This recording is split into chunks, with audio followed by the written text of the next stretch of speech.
দিন শেষে যারা আপনাদেরকে গুনাহ থেকে বাঁচানোর চেষ্টা করে তারাই প্রকৃত বন্ধু। কেননা ধোঁকাবাজ বন্ধুর সংখ্যা দুনিয়ার মধ্যে কম নয়। ধোঁকাবাজ বন্ধু কারা? আপনার 10জন বন্ধু থাকলে আপনার 10জন বন্ধুর মধ্যে কে ধোঁকাবাজ বন্ধু? সেই হলো প্রকৃত ধোঁকাবাজ বন্ধু, যে আপনি মারা যাবার পরে আপনার লাশকে সামনে রেখে, যে আপনার মৃত্যুর পরে সেখানে দাঁড়িয়ে জানাজার নামাজ পড়তে গিয়ে দুরূদ শরীফ, যে জানাজার দোয়াটা আছে দোয়াটা পড়তে পারে না, সে হলো আপনার ধোঁকাবাজ বন্ধু। আর ওই বন্ধুগুলোই আপনার প্রিয় বন্ধু, যারা আপনার সঙ্গে দুনিয়াতে চলাচলে হয়তো সম্পর্ক ভালো ছিল না, কিন্তু আপনার জানাজার নামাজে দাঁড়িয়ে সে সুন্দরভাবে আল্লাহুম্মা গফির লি হাইয়িনা ওয়া মাইয়িতিনা ওয়া শাহিদিনা ওয়া গায়িবিনা ওয়া সগীরিনা ওয়া কাবীরিনা ওয়া যাকারিনা ওয়া উনসানা আল্লাহুম্মা মান আহইয়াইতাহু মিন্না ফাআহইহি আলাল ইসলাম ওয়া মান তাওয়াফাইতাহু মিন্না ফাতাওয়াফাহু আলাল ঈমান। এই দোয়াটা সহ যা যা পড়া লাগে সবগুলো পড়ে সুন্দরভাবে আপনাকে বিদায় দেয়। তারাই প্রকৃত বন্ধু।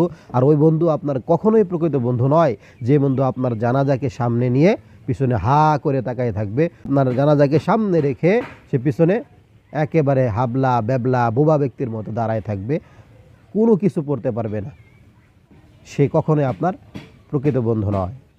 তো নর্তকীর সংখ্যাও বৃদ্ধি পেয়েছে, ধোঁকাবাজ বন্ধুর সংখ্যাও বৃদ্ধি পেয়েছে। নর্তকী এবং ধোঁকাবাজ বন্ধু দুইটা বিষয় খেয়াল রাখবেন। জীবন চলার পথে আপনার সামনে অগ্রসর হওয়া সহজ হবে। নর্তকীর পিছনে দৌড়ানো যাবে না। ধোঁকাবাজ বন্ধু থেকে আস্তে আস্তে সরে যারা প্রকৃত বন্ধু তাদের সঙ্গে সম্পর্ক করার চেষ্টা করুন। আসসালামু আলাইকুম রহমতুল্লাহ। কোরআন এবং হাদিসের কথা যে বন্ধুটা তোমাকে বলে সে বন্ধু তোমার কাছে ভালো লাগে না। কোরআন হাদিসের বাহিরে যে তোমাকে চলতে বলে তার থেকে কোনো বন্ধুই হয় না। তুমি মনে করো যে আমাকে আমার মন মতো চলতে দিবে, সাহায্য করবে, সহযোগিতা করবে, সাপোর্ট করবে, সে আমার প্রকৃত বন্ধু। যে আমাকে আমার মন মস্তিষ্ক অনুযায়ী চলতে দিবে না, কোরআন সুন্নাহর কথা বারে বারে বলবে, হাদিসের কথা বারে বারে বলবে, সে আসলে আমার একজন শত্রু।